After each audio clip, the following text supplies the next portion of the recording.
तो हम लोग लास्ट क्लास में डिस्कशन किए थे परमानेंट टिश्यू का इंट्रोडक्शन, और आज की क्लास में हम लोग को डिस्कशन करना है इसके क्लासिफिकेशन के बारे में। तो परमानेंट टिश्यू का मतलब हम लोग क्या समझे थे कि जो मेरिस्टेमेटिक टिश्यू है उस मेरिस्टेमेटिक टिश्यू के सेल्स में क्या हो जाता है, पावर ऑफ डिवीजन खत्म हो जाता है और वो एक परमानेंट शेप, साइज और फंक्शन को एक्वायर कर लेती है, तो वो बन जाती है परमानेंट टिश्यू। यानी सिंपल भाषा में बोला जाए तो डिफ्रेंसिएशन प्रोसेस के द्वारा मेरिस्टेमेटिक टिश्यू किसका रूप ले रही है, परमानेंट टिश्यू का। तो यहाँ पे हम लोग ने ये सीखा था कि plant tissue whose cells have lost the power of division and attain the permanent shape, size and function due to differentiation is called permanent tissue. Permanent tissue कहाँ से राइज होता है, मेरिस्टेमेटिक टिश्यू से, by the process of division and differentiation. उसके बाद हम लोग ने इसके कैरेक्टरिस्टिक्स के बारे में देखा था, जिसमें ये सीखा था कि परमानेंट टिश्यू के सेल्स जो होते हैं वे लिविंग और डेड भी हो सकते हैं। सेल्स के बीच में इंटर सेलुलर स्पेस होता है जो आगे चल के गैसियस एक्सचेंज में हेल्प करेगा। इनका सेल वॉल ठीक होता है। लार्ज सेंट्रल वैक्यूल इनका क्या हो जाएगा, प्रोमिनेंट हो जाएगा। और इनके सेल्स में पावर ऑफ डिवीजन देखने को नहीं मिलती है। ये सब चीज़ पे हम लोग ने डिस्कशन किया था। उसके बाद मैंने कुछ टर्मिनोलॉजी सिखाया था, जिसमें पहला हम लोग पढ़े थे डिफ्रेंसिएशन, मतलब जिस प्रोसेस के द्वारा meristematic tissue permanent shape, size और फंक्शंस को एक्वायर करके परमानेंट टिश्यू का रूप ले लेती है, उसी को नाम दिए थे डिफ्रेंसिएशन। दूसरा हम लोग पढ़े थे डी डिफ्रेंसिएशन, यानी जब परमानेंट टिश्यू फिर से क्या कर लेती है, एक्वायर कर लेती है पावर ऑफ डिवीजन और सेकेंडरी मेरिस्टेम को जन्म देती है, उसको नाम दिया गया था डी डिफ्रेंसिएशन। अगेन जब सेकेंडरी मेरिस्टेम में पावर ऑफ डिवीजन खत्म होता है, यानी वो फिर से परमानेंट शेप में आ जाती है, परमानेंट फंक्शन एक्वायर कर लेती है, यानी सेकेंडरी परमानेंट टिश्यू बनाती है, तो उसको नाम दिया गया था री डिफ्रेंसिएशन। तो ओवरऑल हम लोग को अभी ये डिस्कस करना है टाइप्स ऑफ परमानेंट टिश्यू। तो परमानेंट टिश्यू को बेसिकली दो ग्रुप में क्लासिफाइड किया गया है, सिंपल परमानेंट टिश्यू और कॉम्प्लेक्स परमानेंट टिश्यू। तो सिंपल परमानेंट टिश्यू का मतलब ये होता है कि वैसे परमानेंट टिश्यू जिसके सेल्स एक ही तरह के हैं और सब के सब एक ही तरह के फंक्शंस को क्या कर रहे हैं, परफॉर्म कर रहे हैं। यानी जिस परमानेंट टिश्यू के cell similar kind of cells के मिलने से बने हैं और एक ही तरह के फंक्शंस को परफॉर्म कर रहे हैं, उनको नाम क्या दे देंगे हम लोग, सिंपल परमानेंट टिश्यू। और simple permanent tissue further classified हो जाएगा तीन ग्रुप में, जिसमें पहला पढ़ेंगे पैरेन्काइमा, दूसरा आ जाएगा कोलेनकाइमा और तीसरा आ जाएगा एस्क्लेरेनकाइमा। के बाद दूसरा क्लासिफिकेशन स्टार्ट करेंगे हम लोग, इसमें डिस्कशन करेंगे कॉम्प्लेक्स परमानेंट टिश्यू के बारे में। तो कॉम्प्लेक्स परमानेंट टिश्यू का मतलब हो गया कि जिस परमानेंट टिश्यू में डिफरेंट टाइप्स ऑफ सेल्स मिल के बने हुए हैं और वे आपस में यूनिट होकर एक साथ वर्क कर रहे हैं, तो उसको नाम देंगे कॉम्प्लेक्स परमानेंट टिश्यू। और फर्दर कॉम्प्लेक्स परमानेंट टिश्यू का दो क्लास हो जाएगा, एक जाइलम और फ्लोएम। इन सब पढ़ने के बाद तब हम लोग आगे स्टार्ट करेंगे प्रोटेक्टिव टिश्यू या स्पेशल टिश्यू के बारे में। तो परमानेंट टिश्यू जो है वो कितने ग्रुप में बांटा गया है, दो ग्रुप में। They can be classified into two groups. तो परमानेंट टिश्यू का दो क्लास हो गया, एक सिंपल परमानेंट टिश्यू और दूसरा कॉम्प्लेक्स परमानेंट टिश्यू। और simple permanent tissue further classified into three class. इसमें पहला आ गया पैरेन्काइमा, दूसरा कोलेनकाइमा और तीसरा एस्क्लेरेनकाइमा। नेक्स्ट वन बात करेंगे तो जो पैरेन्काइमा है उसके दो मॉडिफाइड फॉर्म मिलेंगे, एक एरेनकाइमा और दूसरा क्लोरेनकाइमा। तो ये ओवरऑल कहानी हो जाएगी सिंपल परमानेंट टिश्यू की। उसके बाद हम लोग पढ़ेंगे कॉम्प्लेक्स परमानेंट टिश्यू में दो पार्ट, एक जाइलम और एक फ्लोएम।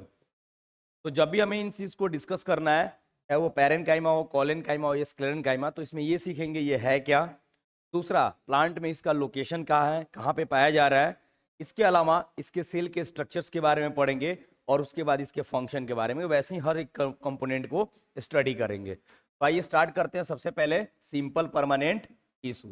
सिंपल परमानेंट टिश्यू का मतलब क्या हो गया, the permanent tissue which is made up of similar permanent cell and carry out similar functions is called simple permanent tissue. यानी वैसे परमानेंट टिश्यू जो एक ही तरह के सिंपल परमानेंट सेल के मिलने से बने होते हैं और सबका काम क्या है, एक जैसा है, उसको नाम क्या दे देंगे, सिंपल परमानेंट टिश्यू।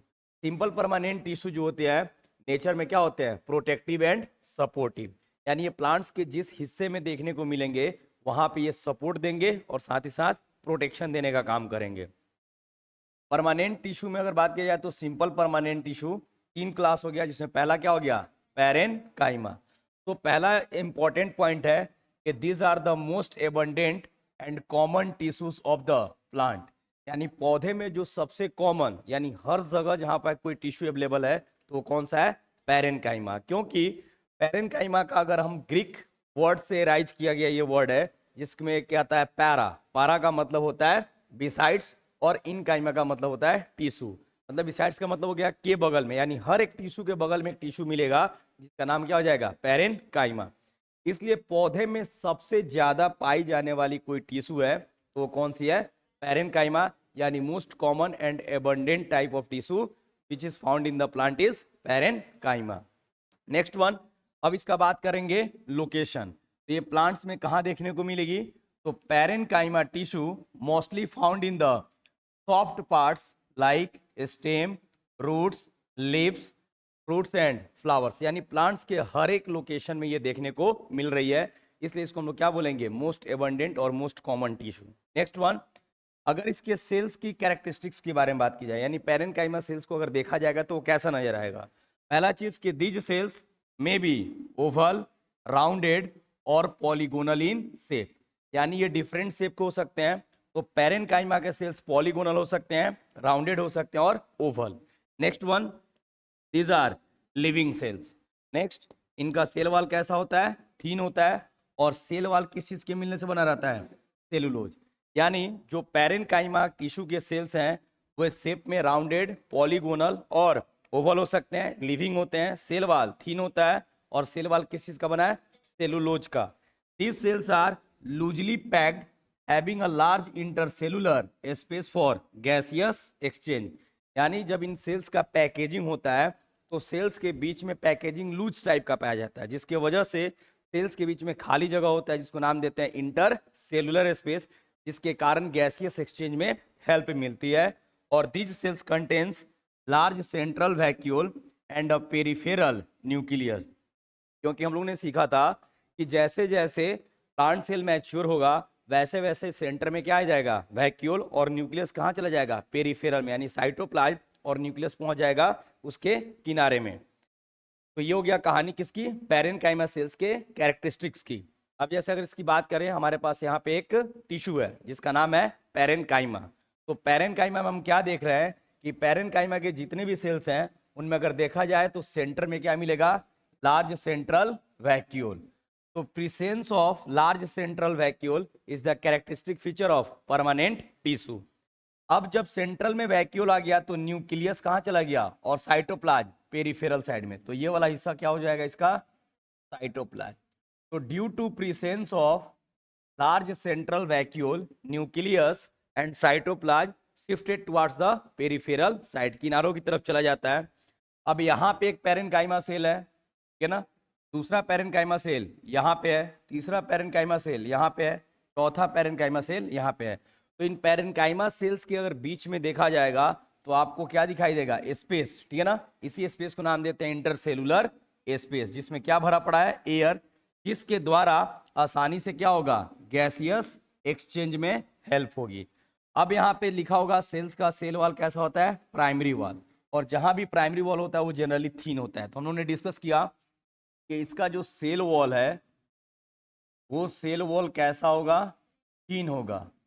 दूसरा, सेल वॉल किस चीज के मिलने से बना होगा, सेलुलोज, क्लियर। और ये जो सेल्स होंगे नेचर में कैसे होंगे, लिविंग से, ठीक है ना। अब ये जो पैरेनकाइमा है आगे चल के मॉडिफाइड हो जाती है, तो ऐसे सीखें। तो पहला पढ़ लेते हैं इसके फंक्शंस ऑफ पैरेनकाइमा टिश्यू। पहला फंक्शन क्या हो गया, main function of parenchyma is to store and assimilate food, यानी ये फूड को क्या करेगा, प्रिपेयर भी करेगा और उसको स्टोर करने का भी काम करेगा। Parenchyma helps in secretion of materials like nectar and oil, यानी प्लांट्स के अंदर नेक्टार और ऑयल के सिक्रीशन में भी कौन हेल्प करेगा, पैरेनकाइमा।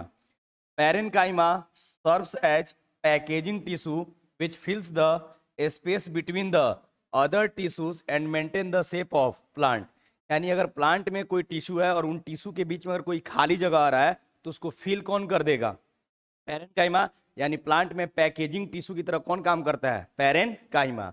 और parenchyma protects the plant and checks the loss of water in the form of epidermis, यानी एपिडर्मिस का भी ये पार्ट बनाता है और वहां पे क्या करता है, वाटर लॉस को प्रिवेंट करता है और प्लांट्स के अंदर वाटर के अमाउंट को मेंटेन करने में हेल्प करता है। जैसे एग्जांपल के तौर पे इन सक्यूलेंट प्लांट यानी plants with fleshy part, parenchyma tissue act as water storing tissue and check the water loss from the epidermis. जैसे एग्जांपल के तौर पे एलोवेरा, प्रिकली पियर और जेड प्लांट, इन सब में जो आपको पैरेनकाइमा टिश्यू होगा वो क्या करता है, वाटर को स्टोर करके प्लांट के अंदर वाटर के लेवल को मेंटेन करने में हेल्प करता है और ट्रांसपिरेशन के दौरान जो वाटर लॉस होती है उसको चेक करता है, रोकता है।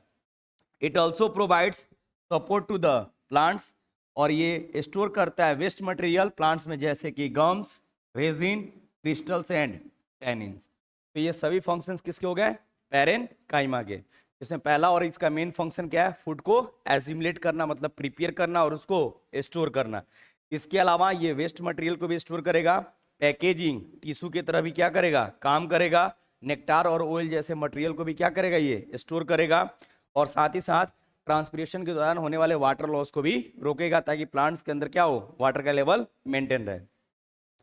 अब यहाँ पे दो चीज आ गया, मोडिफिकेशन ऑफ पैरेनकाइमा। तो यदि जिस पैरेनकाइमा टिश्यू के सेल्स के अंदर क्लोरोप्लास्ट होगा, क्या होगा, क्लोरोप्लास्ट, यानी वैसे पैरेनकाइमा टिश्यू जिनके सेल में क्लोरोप्लास्ट मौजूद होगा उसको क्या बोलेंगे, क्लोरेनकाइमा। क्या बोलेंगे, क्लोरेनकाइमा। तो क्लोरेनकाइमा और कुछ नहीं है बल्कि एक तरह का मॉडिफाइड पैरेनकाइमा है जिसके सेल्स के अंदर क्या मौजूद है, क्लोरोप्लास्ट, और जहां पे क्लोरोप्लास्ट होगा वहां पे फोटोसिंथेसिस होना स्वाभाविक है। तो parenchyma tissue whose cells containing chloroplast is called chlorenchyma.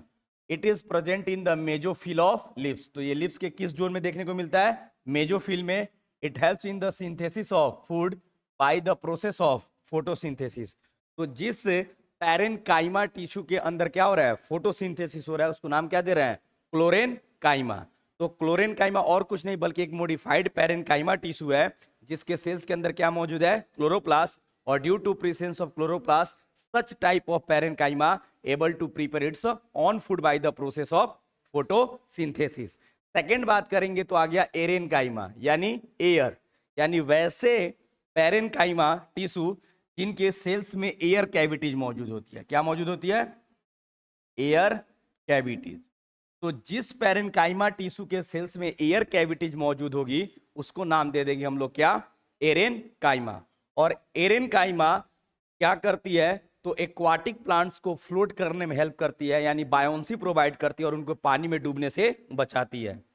तो parenchyma tissue whose cells containing large air cavities is called aerenchyma. It is found in aquatic plants and some terrestrial plants like the petiole of banana। तो अगर बनाना के petiole को यानी बनाना को आप फेंक देते हैं पानी में तो जल्दी डूबने वाला नहीं है, और जो पौधे पानी में पाए जाते हैं वो भी डूबने वाले नहीं है। तो ऐसा क्यों, क्योंकि उनमें जो पैरेनकाइमा है उसके सेल्स के अंदर क्या आ गई है, एयर कैविटीज, और एयर कैविटीज इनको क्या प्रोवाइड करती है, buoyancy. That's why they easily float in the water.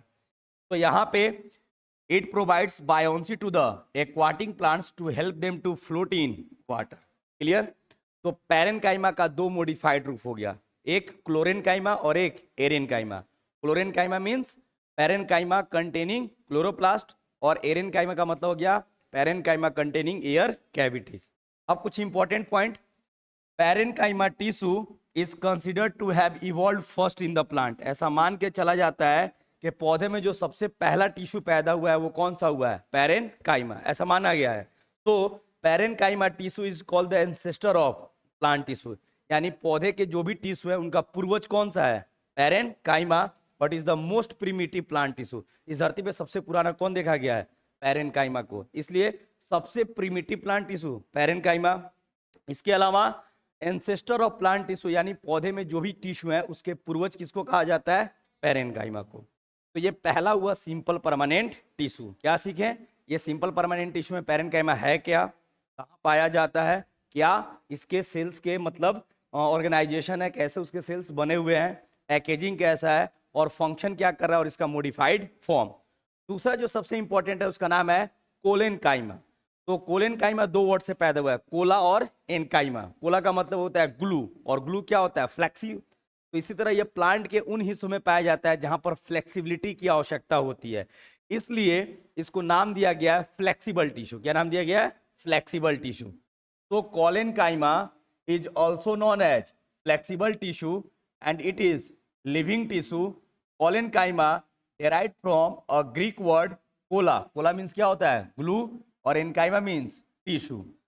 तो इसके लोकेशन की बात किया जाए तो it is found in the mid rib of dicot leaves. तो आगे हम लोग प्लांट का क्लासिफिकेशन पढ़ेंगे, उसमें आएगा मोनोकॉट प्लांट और डाइकॉट प्लांट। उसके बाद leaf stock, green stem of dicot at the margin of leaf.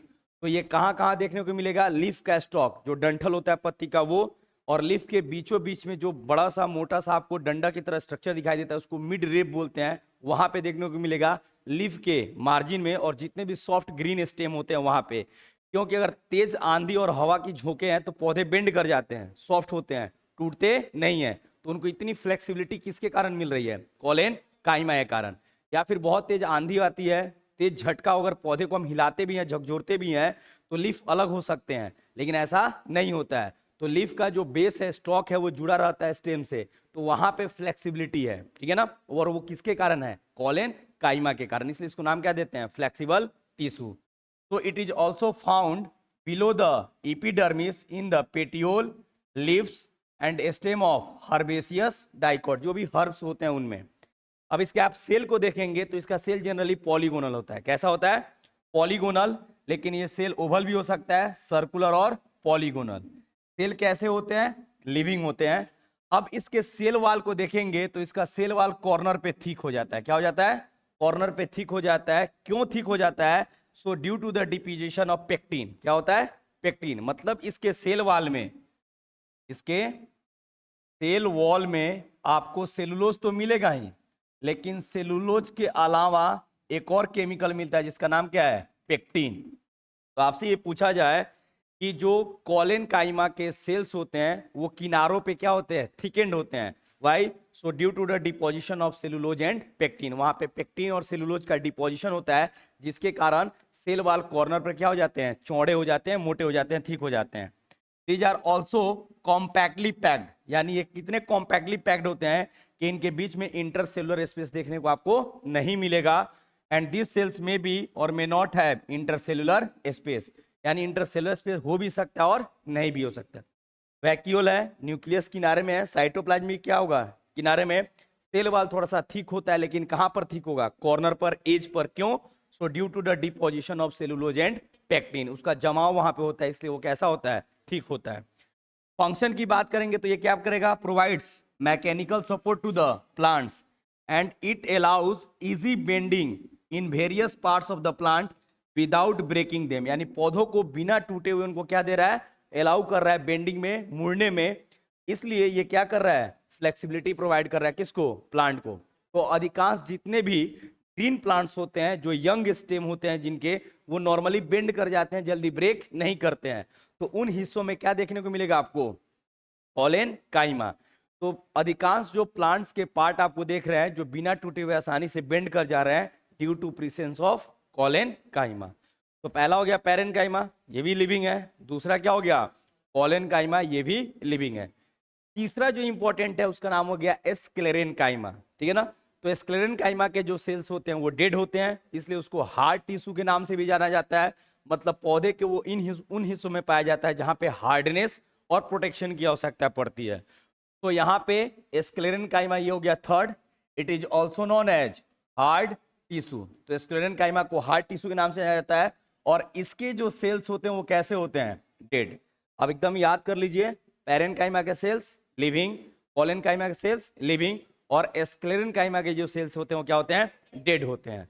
तो sclerenchyma is made up of two Greek word, scleros means hard, और एनकाइमा मींस क्या हो गया, टिश्यू, इसलिए इसको नाम क्या दिया गया है, हार्ड टिश्यू। तो अगर यहाँ पे इसका ट्रांसवर्स सेक्शन देखेंगे तो कुछ ऐसा दिखेगा, और लॉन्गिट्यूडनल सेक्शन देखेंगे तो कुछ ऐसा दिखेगा। तो यहाँ पे लोकेशन की अगर बात करेंगे तो ये कहाँ पाया जाता है, स्टेम में, रूट में, and when of leaves, hard covering of seeds and nuts. Seeds और नट का जो बाहरी हार्ड कवरिंग होता है, जैसे आप अखरोट देखोगे, उस अखरोट के चारों तरफ बहुत हार्ड कवरिंग होता है, वो एक्चुअली किस चीज के मिलने से बना हुआ है? एस्क्लेरेन काइमा। आप नारियल देखे हैं, नारियल पे जो हस्क होता है वो भी किस चीज का बना रहता है? तो आखिर इसको इतना हार्डनेस कौन बना रहा है? तो यहाँ पे इसका जो सेल वाल होता है, उस सेल वाल में सीमेंट लाइक मटेरियल होता है जिसको बोलते हैं लिग्निन। क्या बोलते हैं? लिग्निन। तो यहाँ पे पैरेनकाइमा के सेल वाल में सेलुलोज है, कोलेनकाइमा के सेल वाल में सेलुलोज के साथ पेक्टिन है, लेकिन एस्क्लेरेनकाइमा का सेल वाल जो होता है वो लिग्निन के मिलने से बना रहता है, और वही लिग्निन उसको क्या करता है? इतना टफ एंड हार्ड बनाता है। तो the husk of coconut is also made up of sclerenchyma tissue. तो जनरली सेल को देखेंगे तो बीच में कैसा दिखाई देगा? चौड़ा, और किनारों पे कैसा दिखाई देगा? टेपर्ड, यानी इसका एंड जो होता है वो टेपरिंग होता है, और बीच में कैसा होता है? थिक होता है। और यहाँ पे लिखा होगा लिग्निफाइड थिक वॉल, मतलब इसका जो सेल वाल है, इस सेल वाल में कौन सा केमिकल पाया जा रहा है? लिग्निन, इसलिए बोल रहे हैं लिग्निफाइड। क्या बोल रहे हैं? लिग्निफाइड। और नैरो ल्यूमेन, यानी यहाँ पे सेल के बीच में क्या बन जा रहा है? खाली जगह, उसको नाम क्या दे रहे हैं? ल्यूमेन नाम दे रहे हैं। तो यहाँ पे इसके कैरेक्टरिस्टिक्स की बात करेंगे तो पहला, it is made up of dead cells. Cells कैसे होते हैं? लंबे, narrow and closely packed without intercellular space. तो आप देख सकते हैं ये इस सेल और इस सेल के बीच में कोई इंटरसेलुलर स्पेस नहीं है, क्लोजली पैक्ड है। And cell wall is made up of lignin, and cell wall is highly thickened due to uniform deposition of lignin. तो इसका सेल वॉल काफी ज्यादा मोटा होता है, हार्ड होता है, किसके कारण? लिग्निन के कारण। तो आपसे पूछा जाए एस्क्लेरेनकाइमा टिश्यू का जो सेल वॉल है वो किस चीज के मिलने से बना है? लिग्निन। कोलेनकाइमा का सेलुलोज के साथ पेक्टिन, और पैरेनकाइमा का सेलुलोज के मिलने से बना हुआ है। तीनों में कौन सा सेल जो है वो डेड है? एस्क्लेरेनकाइमा का। अब ये एस्क्लेरेनकाइमा जो है ये जनरली दो रूप में देखने को मिलता है, एक फाइबर के रूप में, तो उसको क्या बोलेंगे? एस्क्लेरेनकाइमा फाइबर, और एक मिलेगा इरेगुलर शेप में, उसको बोलेंगे एस्क्लेरिड्स। क्या बोलेंगे? यानी एस्क्लेरेनकाइमा का कितना फॉर्म हो गया? दो, एस्क्लेरेनकाइमा फाइबर और एक हो गया एस्क्लेरिड्स। तो यहाँ पे जो दिख रहा है लंबा सा, ठीक है ना, नैरो और दोनों एंड पर टेपर्ड है, वो क्या कहलाएगा? Sclerenchyma fibre.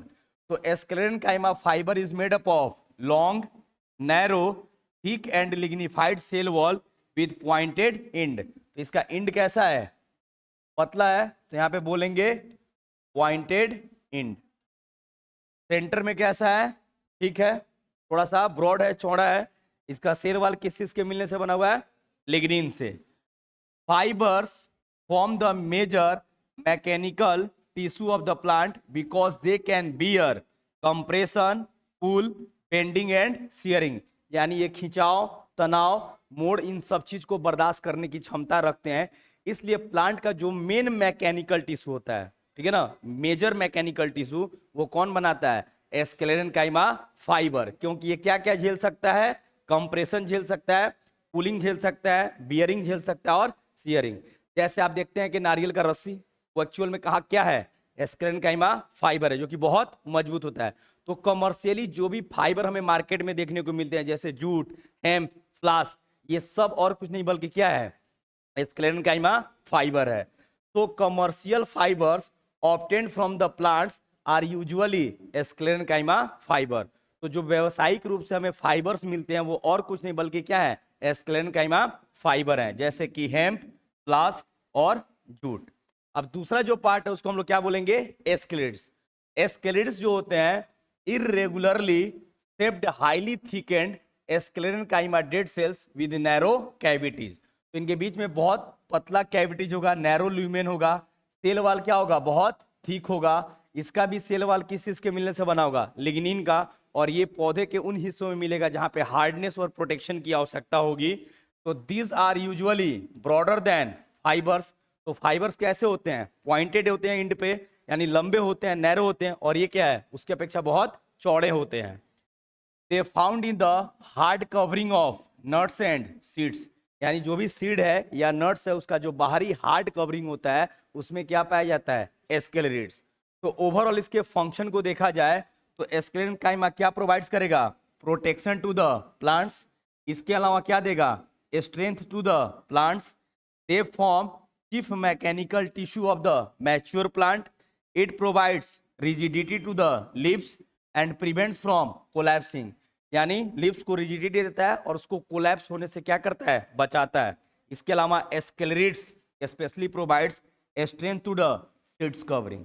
तो यहाँ पे ओवरऑल देखा जाए तो एस्केलेरेनकाइमा जो फाइबर है और एस्केलेरेट्स ये दोनों किसका पार्ट हो गया, एस्केलेरेनकाइमा टिश्यू का.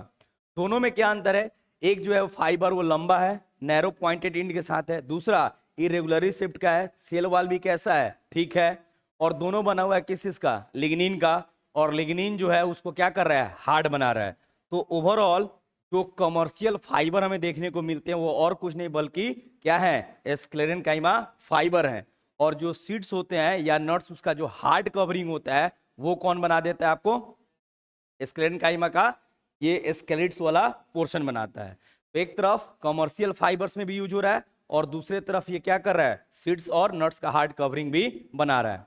तो यहाँ पे ओवरऑल सिंपल परमानेंट टिश्यू के 3 पार्ट्स हुए.